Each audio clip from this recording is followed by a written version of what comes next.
듣고 어제는 10,000원이었는데 오늘은 2,000원에 파네? 가서 시계를 2개 사고 4,000원을 줬다고 합니다. 그랬더니 이 남자가 아니 왜 4,000원만 주냐고 20,000원 더 주시라고 그러는 겁니다. 아니 무슨 소리냐고 좀 전에 오늘만 2,000원이라고 하지 않았냐 라고 했다는 소리가 무슨 소리냐고 오늘 12,000원이라고 그랬다고. 그래서 아니 무슨 소리냐고 좀 전에 2,000원이라고 그래놓고는 이거 사기 아니냐고 이렇게 따지려고 하는데 갑자기 주변에서 깡패 같은 사람들이 막 몰려들어요. 그래가지고 무서워가지고 그냥 20,000원을 더 주고 울며 왔다는 이야기를 했습니다. 우리가 살아가다 보면 정말 사람들을 속여서 다른 사람의 물질을 가져가는 경우를 많이 볼 수 있습니다. 요즘 보이싱피싱 문제가 심각한데 2019년 금융감독원 자료에 의하면 보이싱피싱 사기 피해자가 2018년보다 2배가 더 늘었다고 합니다. 피해액만 4,440억 원이 되고 피해를 당한 사람만 48,743명이라고 합니다. 그러니까 하루에 134명이 매일매일 이 보이스피싱 사기에 속아서 크고 작은 피해를 보고 있다는 것입니다. 왜 이 세상에는 누군가를 속이고 또 속는 일들이 계속 일어나고 있는 것일까요? 누군가를 속이는 일은 어디서부터 시작이 되었을까요? 창세기 3장에 보면 세계 역사 속에서 첫 번째 미혹이 일어나는 것을 보게 됩니다. 미혹이라는 말은 속임, 벗어남, 이탈이라는 뜻이 있습니다. 창세기 3장에 보면 뱀이 나오는데 성경은 뱀을 하느님께서 지으신 짐승들 중에서 가장 간교하다라고 말씀하고 있습니다. 근데 이 뱀의 정체가 요한계시를 보면은 마귀라고 기록하고 있습니다. 옛 용을 잡으니 옛 뱀, 또 마귀, 사탄이라라고 말씀하고 있는 거죠. 창세기 3장에 나오는 이 간교한 뱀이 제일 먼저 한 것이 무엇입니까? 아담과 하와를 미혹해서 하나님께서 먹지 말라고 한 선악과를 먹게 한 것입니다. 뱀이 아담과 하와를 속여서 죄를 짓게 했다는 것이죠. 그 결과 죄가 아담과 하와 안에 들어오게 되고 이후로 아담 이후로 그 죄가 계속 흘러오게 됩니다. 그래서 아담 이후로 사람들 세계 속에서는 미혹의 일들이 계속 일어납니다. 누군가를 속이고 누군가는 속임을 당하는 일들이 일어났던 것이죠. 이러한 일들은 이 세상이 끝날 때까지 계속 되어질 겁니다. 그리고 지금도 이런 일들은 일어나고 있습니다. 이 세상에 일어나는 많은 미혹 일들을 우리는 다 알 수도 없고 또 알 필요도 없습니다. 우리가 꼭 알아야 될 것은 믿음 안에서 어떤 미혹이 일어나는가에 대해서 분명히 알아야 됩니다.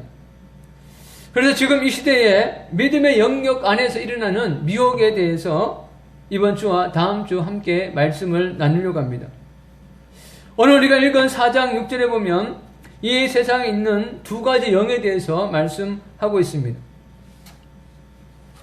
4장 1절의 말씀 보면 진리의 영과 미혹의 영에 대해서 말씀을 하고 있습니다. 영은 눈에 보이지 않지만 실제합니다. 이 영의 문제는 일반적인 과학적인 것으로는 풀 수 없습니다. 그러나 분명히 존재하고 일반적인 사람들의 삶에 영향을 미치고 있습니다. 이 세상에는 진리의 영과 미혹의 영이 있는데 이 진리의 영은 하나님으로부터 나왔고 미혹의 영은 마귀로부터 나왔습니다. 이 진리의 영은 진짜 영이고 미혹의 영은 가짜 영입니다. 여러분 이 세상에도 이 명품이라는 것들이 있습니다. 흔히 말하는 명품. 이 명품은요 항상 짝퉁이 있는 걸 봅니다. 근데요 짝퉁이 있기 위해서는 반드시 진짜가 있어야 돼요. 그렇죠? 진짜가 없는데 가짜는 있을 수가 없습니다. 마찬가지로 영의 부분도 진짜 영이 있기 때문에 가짜 영이 있는 겁니다. 그러니까 진리가 있기 때문에 그 진리에서 벗어나게 하는 미혹의 영도 있다는 것이죠. 여러분, 진리는 예수 그리스도 안에서 나온 줄을 믿습니다. 그래서 예수 그리스도에서 벗어나게 하는 그 모든 것들은 미혹의 영이라고 성경은 말씀하고 있습니다. 마귀에 속한 이 미혹의 영은 이 땅을 살아가는 수많은 사람들을 거짓말로 미혹합니다. 그래서 하나님 믿지 못하게 하고 잘못 믿게 하고 또 이단에 빠지게 하는 것입니다. 그래서 이번 주와 다음 주는 미혹의 영에 대해서 6가지를 살펴볼 텐데, 오늘 살펴볼 그 미혹의 영은 주로 불신자들 안에 역사하는 미혹에 대해서 살펴볼 것입니다. 그리고 다음 주는 그리스도 안에 믿음의 생활을 하는 사람들을 어떻게 미혹하는지 크게 3가지를 살펴보려고 합니다. 첫 번째, 이 시대에 특별히 믿지 않는 사람들 안에서 역사하는 미혹의 영 3가지 살펴볼 텐데, 첫 번째가 사람들이 하나님이 없도록 믿게 합니다. 그래서 마귀가 하나님이 없다고 사람들을 미혹합니다. 이 세상에는 하나님이 계시고 하나님의 세상을 창조했다라고 성경은 분명히 말씀합니다. 그리고 많은 과학적 자료를 통해서 세상은 결코 우연히 생길 수 있는 게 아니고 어떤 신적 전조에 의해서 디자인되었다라고 이야기를 하는 것을 이야기하는 사람들이 많이 있습니다. 우리는 이 세상을 디자인했던 분이 하나님이라는 것을 믿고 있습니다. 그러나 이 세상에서 활동하는 이 미혹의 영은 이 진화론이라는 걸 통해서 하나님은 없고 이 세상은 우연히 만들어졌다라고 사람들을 속이고 있습니다. 우리나라의 그 학생들이 학교에서 배울 때에 하나님이 없다라고 배웁니다. 물론 노골적으로 신이 없다라고 말하지는 않습니다. 그러나 학교에서 배우는 진화론의 관점은 무신론입니다. 하나님이 없는 것입니다. 그래서 이 세상은 우연히 생겨났다고 배우죠. 학교에서 학생들에 대해서 진화론을 가르칠 때에 가장 많이 언급하고 있는 사람이 찰스 다윈입니다. 1809년에서 1882년까지 살았던 이 다윈은 1859년에 종의 기원이라는 책을 발표했어요. 책의 제목은 종의 기원이지만 종의 기원을 언급하지 않습니다. 다윈은 사람이나 또 다른 동물에 있는 눈, 또 귀, 코 이런 것들이 왜 생겼는지 언급하지 않습니다. 그리고 다윈의 책들을 보면 이런 말이 많이 나와요. 만약 뭐 했다면 그러므로 아마도 뭐 이런 내용들이 많이 나와요. 단정적인 말이 없습니다. 그랬을 것이다. 그냥 소설처럼 추리하는 것이죠. 그런데 오늘날 이 진화론 쪽에서 나온 자료나 영상을 보면 가정이 아니라 확실한 사실을 얘기하는 것처럼 말합니다. 제가 이 달의 탄생 과정을 진화론 쪽 관점에서 얘기하는 것을 하나 이렇게 가져왔는데요. 여기 보면은 자, 달의 탄생 과정입니다. 약 45억 년 전 테이아라고 망명된 화성만한 크기의 천체가 지구로 날아왔다. 날아왔을 것이다가 아니라 날아왔다라고 단정했습니다. 또 타이아와 충돌로 지구 자전축이 기울어지고 이 충격으로 지구의 지각의 약 17%가 파편화돼 우주로 튕겨나갔다. 이 파편들이 모여 지구 주위를 도는 달이 됐다. 여러분, 지구는 태양 주위를 돌고 있습니다. 그렇죠? 공전이라 그러죠. 그리고 스스로 자전도 하고 있습니다. 근데 이 상황에서 어떤 화성만한 게 와서 부딪히고 그리고 지구에 아무리 영향도 미치지 않고 파편만 튕겨가지고 그 파편들이 이 적당한 거리에 모여가지고 달이 됐다. 그리고 달과 지구의 정막 그 인력과 모든 것들이 지금 일정하게 유지되고 있다. 여러분, 이것은 불가능합니다. 그러니까 추정하는 것도 아니고 여기 내용을 보면은 달이 됐다입니다. 됐을 것이다가 아니라.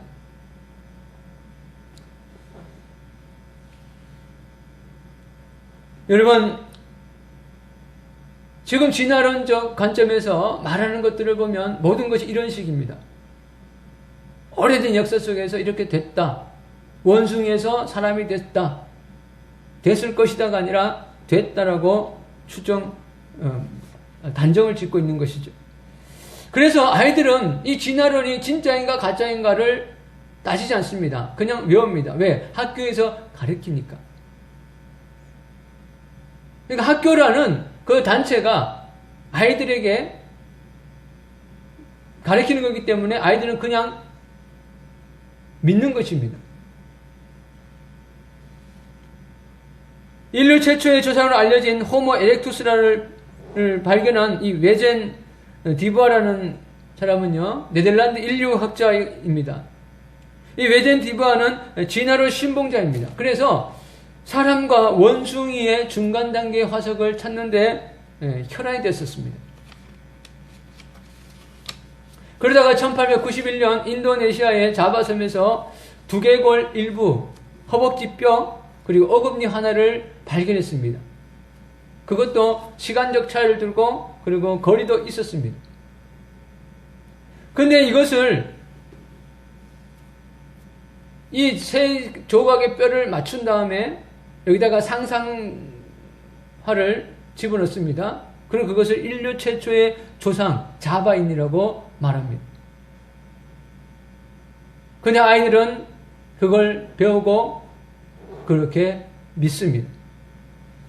이런 허무맹랑한 이야기들에 많은 사람들이 미혹되어서 창세기 1장 1절을 부정합니다. 뭐죠? 태초에 하나님이 천지를 창조하시니라.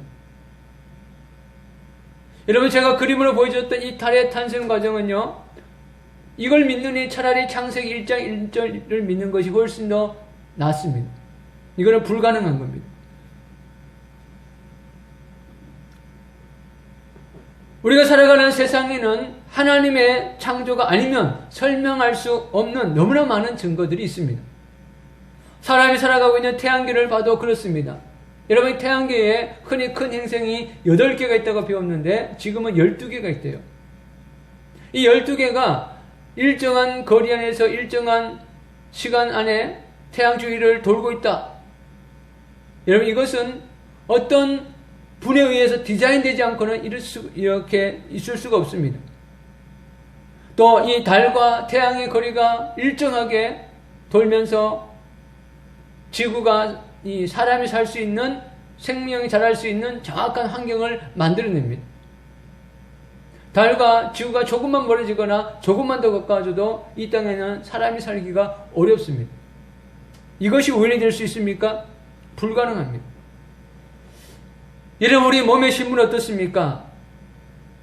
우리 몸에 많은 신체 기관이 있습니다. 그렇죠? 엄청나게 많은 세포, 엄청나게 많은 근육, 신경, 조직들이 있는데 단 하나만 잘못돼도 뭔가 몸에 이상 신호를 보냅니다. 어떤 의사 선생님이 그러더라고요. 몸에 이런 염증이 생기는 여러 가지 이유가 있는데, 하나는 외적인 외부 환경, 바이러스나 균이 침투해서 생길 수 있고, 또 하나는 몸 안에서 생길 수가 있대요. 그래서 흔히 이렇게 운동을 많이 하시면 관절에 염증이 생긴대요. 그 염증이 생긴 이유가 뭐냐면, 이 염증이 안 생기면 사람이 그것도 모르고 계속 쓰다가 망가진다는 거예요. 그러니까 몸이 스스로 이렇게 몸이 무리를 많이 하면 염증을 일으켜가지고 이 사람이 팔을 못 쓰도록 만드는 거예요. 더 이상 쓰지 마라. 더 쓰면 망가진다. 이 신호를 보낸다는 거죠.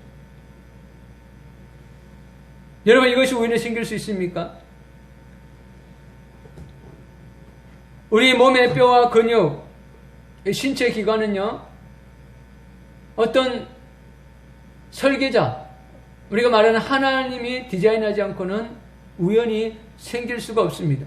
이 눈과 또 코와 입, 이 모든 것들을 기관을 보면요, 정말 신묘막측하다는 말밖에 할 수가 없습니다. 로봇과 비교할 수 없는 이 정교한 이 사람이 우연히 단세포로 의해서 진화되어서 이렇게 되었다? 여러분, 이것은 불가능한 겁니다. 그런데도 미혹의 영이 감동된 사람을 통해서 많은 사람을 속이고 있다는 것이죠. 두 번째 크게 미혹하는 것이 뭐냐면 죽은 이후의 세계에 대해서 미혹합니다. 히브리서 9장 27절에 이렇게 말합니다. 한번 죽는 것은 사람에게 정해진 것이요 그 후에는 심판이 있으리니, 이것이 하나님의 말씀입니다. 근데 많은 사람들은 죽은 이후의 세계에 대해서 성경과 다른 생각을 합니다. 죽은 이후의 세계에 대해서 사람이 잘못 생각하는 것 중에 하나가 뭐냐면 죽은 이후에 아무것도 없다는 겁니다. 그러면 아무것도 없다라고 하는 그 근거가 뭐냐? 안 주고받기 때문에 모른다는 것이죠. 그냥 막연하게 없다라고 말을 합니다. 여러분, 죽은 이후의 세계가 정말 아무것도 없다면, 여러분 살다가 지쳐서 힘들면 그냥 죽어버려도 상관없죠. 그냥 아무것도 없어지는 거니까. 흔히 누군가가 세상을 갑자기 이렇게 스스로 목숨을 끊으면 뭐 하늘의 별이 됐다, 뭐 바람이 됐다, 이런 얘기 하잖아요. 여러분, 바람 될 것 같았으면, 하늘의 별 될 것 같았으면, 보다 이 험한 세상 그냥 삽니까? 그냥 죽어서 하늘의 별 돼버리지.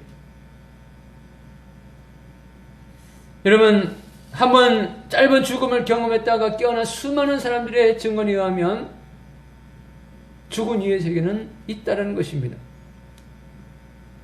어떤 학자들은 잠깐의 죽음을 경험을 통해서 죽은 이후에 다른 세계를 경험한 사람들은 뇌에 이상한 반응을 뿐이다라고 말합니다. 여러분, 이 뇌에 이상으로 생긴 이 잘못된 반응은요, 체계적이지가 않습니다. 논리적이지도 않고요, 앞뒤가 안 맞아요. 근데 흔히 임사체험이라고 하는 짧은 죽음을 체험했던 사람들의 이야기는요, 너무 체계적이고 오래가고 또 논리적입니다. 천국은 실제 한다라는 책을 이분 알렉산더라는 분이 있습니다. 제가 몇 번 말씀을 드렸던 분인데, 이분 알렉산더 박사는 하버드 메디컬 스쿨에서 15년간 교수와 의사로 근무했던 분입니다. 세계적으로도 과학학술지에 이 뇌에 대해서 150여 편의 논문을 쓸 정도로 아주 뛰어난 학자입니다. 이분도 죽은 이후의 세계를 믿지 않았습니다. 그러다가 어느 날 이 뇌 손상으로 인해서 뇌 한 부분이 완전히 정지가 되었고, 이 생물학적으로는 사망 판정을 거의 받을 뻔했습니다. 근데 이분이 정말 7일 후에 기적적으로 살아났습니다. 그리고 하는 말이 뭐냐면, 내가 이 뇌사 상태에 있을 때 천국을 경험했다. 그의 설명은, 그가 경험한 천국은요, 너무 논리적이었고 너무 정확했습니다. 그리고 천국은 실제한다 라는 책을 썼습니다. 여러분, 잠깐의 어떤 환상 또는 뇌 이상으로 체험한 어떤 짧은 것 가지고는 책을 쓸 수가 없죠. 더구나 뇌에 대해서 전문적으로 아는 사람이 자기의 뇌 상태를 보고 자기가 경험했던 걸 봤을 때 이것은 단순한 어떤 뇌 이상으로 생긴 경험이 아니라 실제로 천국을 보았다는 것을 확실했다는 것입니다. 그런데 오늘 많은 사람들은 막연하게 죽은 이후의 세계는 없다라고 생각합니다. 또 어떤 사람들은 죽은 이후에 대해서 영원히 윤회한다는 말을 해요. 그래서 어떤 사람들이 그러죠. 내가 전생에 뭔 죄를 져서 이 땅에 이렇게 고생하나. 여러분, 윤회라는 의미는 산스크리트어로 정처 없이 헤매다, 빙글빙글 돌다 라는 의미가 있습니다. 그래서 인도의 그 카스트 제도라는 이 신분 제도가 이 윤회설에 의해서 정당화되고 있습니다. 너희들은 전생에 잘 살았으니까 지금 이 땅에서 높은 지위에 있는 거고, 너희들은 전생에 죄를 많이 졌으니까 이 땅에 천민으로 살고 있는 거 아니냐? 이것이 카스트를 정당화시키고 있는 것입니다. 여러분, 그러나 윤회는 너무나 허구적입니다. 왜냐하면 이 윤회를 설명할 때 그러면 누가 이 사람이 다음 생에 사람으로 태어날지 아니면 개나 고양이로 태어날지 결정하느냐, 거기에 대한 답이 없어요. 그러고 보세요. 한쪽에서 많은 사람이 죽어야 되죠. 예를 들면 옛날에 구제역을 통해서 많은 동물이 갑자기 매장됐어요. 그러면 한쪽에서 뭔가 많은 것이 태어나야 되는데 그렇지가 않습니다. 또 여러분, 윤회설에 의하면 이 땅에서 착하게 사는 사람은 다음 생에 좋은 사람으로 태어납니다. 또 사람으로 태어나요. 그러면 세상은 점점 아름다워져야 되는데 세상은 어떻습니까? 점점 악해져요. 여기에 대해서 윤회설로는 설명이 안 됩니다. 그런데도 막연하게 윤회를 믿습니다.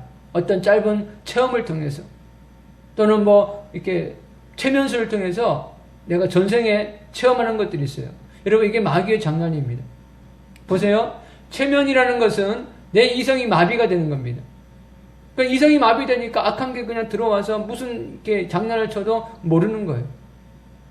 그것이 내 체험인 양 착각한다는 거죠. 여러분, 이런 일들이 종종 텔레비전 방송에서 방영되는 걸 봅니다. 어떤 체험을 통해서 전생을 체험했다. 여러분, 이게 바로 미혹의 영의 활동입니다. 여러분, 죽은 이후의 세계는 분명히 있습니다. 히브리서 9장 27절 말처럼 한 번 죽는 것은 사람에게 정해진 것이요, 그 후에는 심판이 있습니다. 누가 심판합니까? 하나님께서 심판합니다. 무엇에 따라 심판합니까? 말씀에 따라서 심판하는 것이죠. 그래서 여러분, 우리가 이 세상을 살면서 하나님의 말씀에 따라서 믿음으로 살아가야 될 줄을 믿습니다. 우리가 살아가는 이 세상 속에서도 천국과 지옥을 경험한 사람들이 너무나 많습니다. 짧은 죽음을 통해서 또는 기도하는 중에 천국과 지옥을 경험합니다. 물론 어떤 간증들은 성경적으로 검증이 필요한 간증들도 있습니다. 그러나 우리가 100% 신뢰할 수 있는 것은 바로 예수님의 말씀입니다. 예수님은 우리가 잘 아는 것처럼 십자가에 죽으셨다가 3일 만에 부활하시고 40일 후에 많은 사람들이 보는 앞에서 승천했습니다. 여러분, 스데반은 복음을 전하다가 돌에 맞아 죽을 때에 하늘의 문이 열린다는 걸 봤습니다. 그리고 예수님이 일어난다는 것을 봤습니다. 여러분, 베드로와 야고보와 요한은 어떻습니까? 예수님과 함께 변화산에 가서 모세와 엘리야가 예수님과 대화하는 걸 봤어요. 그리고 그들이 사라지는 걸 봤습니다. 여러분, 사후의 세계가 없다면 어떻게 이런 일들이 일어날 수 있고 이것을 설명할 수가 있겠습니까? 예수님은 부자와 나사로의 비유를 통해서 분명히 사람이 죽으면 천국이나 지옥에 간다는 것을 알려줬습니다. 중요한 것은 우리가 그걸 믿느냐 믿지 못하느냐 문제지 있느냐 없느냐의 문제는 아니라는 것이죠. 여러분, 사도 요한도 환상 중에 천국을 봤습니다. 요한계시록에 보면은 그 천국에 보면은 아픔도 눈물도 고통도 없는 곳이랍니다. 하나님의 영광이 있고 온전하게 정말 하나님의 기쁨과 놀라운 말로 표현할 수 없는 것들이 바로 천국에 있다라고 기록하고 있습니다. 여러분, 이것은 우리가 100% 신뢰할 수 있는 하나님의 말씀입니다.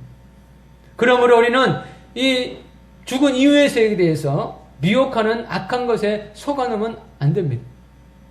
여러분, 이것은 예수 믿는 분들 중에서도 사후의 세계에 대해서 인정하지 않는 분들이 가끔 있어요. 또는 헷갈리는 분이 있습니다. 왜냐하면 세상에 그런 것들을 많이 보니까요. 요즘은요, 어떤 영상들을 보니까 죽으면 다 그냥 좋은 세상, 빛의 세계로 간다라고 말하는 사람도 있습니다. 여러분, 속지 마세요. 이게 바로 사탄의 미혹입니다. 분명히 심판이 있습니다. 세 번째 미혹하는 것은 예수님 외에도 구원이 있다고 미혹합니다. 지금 전 세계적으로 일어나고 있는 무서운 영적 현상이 하나 있습니다. 그게 바로 종교 통합입니다. 이 종교 통합이라는 것은 종교다원주의에서 나온 겁니다. 종교다원주의라는 것은 뭐냐면 마늘 다의 으뜸원입니다. 뭐 어떤 으뜸이 있는 게 아니고 모두가 다 으뜸이라는 거죠. 모든 게 같다라는 겁니다. 여기서 나온 사상이 바로 종교 통합입니다. 여러분, 종교가 통합되기 위해서 반드시 기독교가 먼저 해야 될 일이 있는데, 그게 뭐냐면 예수님에게만 구원이 있다는 말을 하면 안 돼요. 그걸 통합할 수 없어요. 예수님에게도 구원이 있고 너희들도 구원이 있다, 이렇게 가야 됩니다. 이렇게 주장하는 사람들이 하는 얘기가 뭐냐면, 사는 정상은 하나지만 정상으로 가는 길은 여러 개라는 겁니다. 그래서 뭐 유교든 도교든 이슬람교든 상관없이 어느 교만 믿든지 열심히 믿으면 다 꼭대기로 올라간다, 이렇게 말을 하고 있는 것이죠. 사람들은 이런 말을 좋아합니다. 왜냐하면 세계의 모든 종교가 다 똑같다고 생각하기 때문이죠. 어떻게 보면 세상의 종교는 똑같아 보일 수 있습니다. 왜? 대부분 사랑을 얘기하고 평화를 얘기하고 하기 때문이죠. 그래서 오늘날 서로 손잡고 평화롭게 가자, 뭐 이런 얘기를 하지만 절대로 종교는 평화롭게 갈 수가 없습니다. 종교 통합을 해도요, 여전히 이슬람은 기독교를 테러할 것이고 또 기독교는 복음을 또 전하게 될 겁니다. 여러분, 왜 기독교가 다른 종교와 통합할 수 없습니까? 왜냐하면 예수님에게만 구원이 있기 때문입니다. 이 말을 안 믿는 사람들은 동의하지 않을 수 있어요. 왜 자꾸 예수님에게만 구원이 있다고 하느냐? 왜 예수님에게만 예수님을 믿어야만 구원받는다고 하느냐? 이렇게 따질 수도 있습니다. 그래서 사람들이 기독교를 보고 독선적이다 라고 말을 하기도 합니다. 왜 그러면 기독교는 다른 종교를 인정하면 좋을 텐데 왜 인정하지 못할까요? 예수님이 이렇게 말씀합니다. 요한복음 14장 6절에 보면 예수께서 이르시되 내가 곧 길이요 진리요 생명이니 나로 말미암지 않고는 아버지께로 올 자가 없느니라. 여러분, 성경을 잘 보세요. 예수께서 이르시되 나도 곧 길이요 나도 진리요 나도 생명이니 라고 말씀하고 있지 않다는 거죠. 내가 곧 길이라는 겁니다. 내가 곧 진리라는 겁니다. 내가 곧 생명이라고 말씀하고 있습니다. 여러분, 예수님이 내가 곧 길이요 진리요 생명이 있는데 예수를 따르는 사람들이 야, 예수님에게도 진리가 있대, 야, 예수님도 생명이래 라고 말하면 그거는 예수님을 제대로 믿는 게 아니죠. 그래서 사도들이 이렇게 말합니다. 사도행전 4장 12절에 보면 다른 이로서는 구원을 받을 수 없나니 천하 사람 중에 구원을 받을 만한 다른 이름을 우리에게 주신 일이 없음이라 하였더라. 참 놀라운 건요, 예수님을 모르는 사람들은 예수님 외에도 다른 데에도 구원이 있다라고 얘기해요. 그런데 예수님을 한번 믿은 사람들은 예수님 외에는 구원이 없다라고 말합니다. 왜 그럴까요? 왜 예수님만이 구원이 있고 또 예수님도 예수님으로 말미암아 하나님 나라에 이룰 수 있다고 했을까요? 너무 이기적이라서 그럴까요? 여러분, 예수님께서 이렇게 말씀하신 이유는 예수님만이 해결했던 두 가지의 문제가 있기 때문입니다. 이 문제는 예수님 외에 다른 사람은 아무도 해결하지 못했어요. 하나가 뭐냐면 죄의 문제입니다. 모든 인류는 죄의 문제를 가지고 있습니다. 여기서 말하는 죄는 단순히 도덕적으로 살해하고 간음하고 도둑질을 하고 이런 죄만을 포함하는 게 아니고 본질적인 죄까지도 포함합니다. 그게 뭐냐면 하나님과 나와의 관계의 죄입니다. 하나님께서 너는 나 외에 다른 신을 섬기지 말라. 하나님께서 인간을 창조하신 목적이 바로 하나님을 찬양하기 위함인데 그 목적을 상실한 죄, 이 죄를 해결할 수 있는 유일한 분은 예수님 한 분밖에 없다는 것입니다. 여러분, 누가 이 문제를 해결했습니까? 어떤 종교의 창시자가 인간과 하나님과의 관계가 막혀진 것들을 해결했습니까? 어떤 종교의 창시자가 이 땅에 있으면서 내가 네 죄를 사하노라라고 한 사람이 있습니까? 공자가 얘기했습니까? 노자가 얘기했습니까? 마음에서 얘기했습니까? 아니면 석가모니가 얘기했습니까? 이 세상에 어떤 누구도 내가 내 죄를 사하노라 라고 말한 사람은 없다는 것이죠.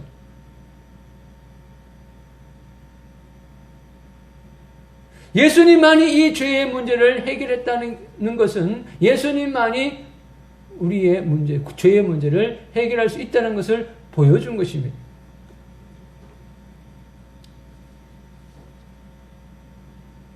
다른 종교의 창시자들은 스스로 노력해라고 말합니다. 노력해라. 근데 예수님은 내가 네 죄를 사하노라 말씀합니다. 그러면 사하기만 했습니까? 이 우리가 가지고 있던 죄는 그냥 없어진 겁니까? 아닙니다. 이 죄를 예수님이 가져가셨어요. 그리고 십자가에서 못 박혀서 우리의 죄를 용서하신 것입니다. 그래서 예수님만이 우리의 구원자가 될 수 있다는 겁니다. 또 예수님께서 그 어느 누구도 그 어떤 사람도 해결하지 못한 또 하나의 문제를 해결했는데 그것이 바로 죽음의 문제입니다. 이 세상을 살아가는 모든 사람들은 이 죽음의 문제를 피하고 싶어요. 그러나 여러분 알다시피 이 세상에서 죽음의 문제를 피할 수 있는 사람이 누가 있겠습니까? 여러분이 잘 아는 진시황, 천하를 통일하고 죽지 않기 위해서 늙지 않는 불로초를 구하기 위해서 몸부림쳤다고 합니다. 그런데 이 진시황이요 49이라는 젊은 나이에 세상을 떠났습니다. 전에 내려오는 이야기는 늙지 않으려고 먹었던 그 약초들이 오히려 독이 돼가지고 죽었다 라는 이야기도 있습니다. 여러분 진시황뿐만 아니라 세상에 많은 돈을 가진 사람은 어쨌든 그 돈으로 쓸 수 있다면 아마 전 재산을 팔아서라도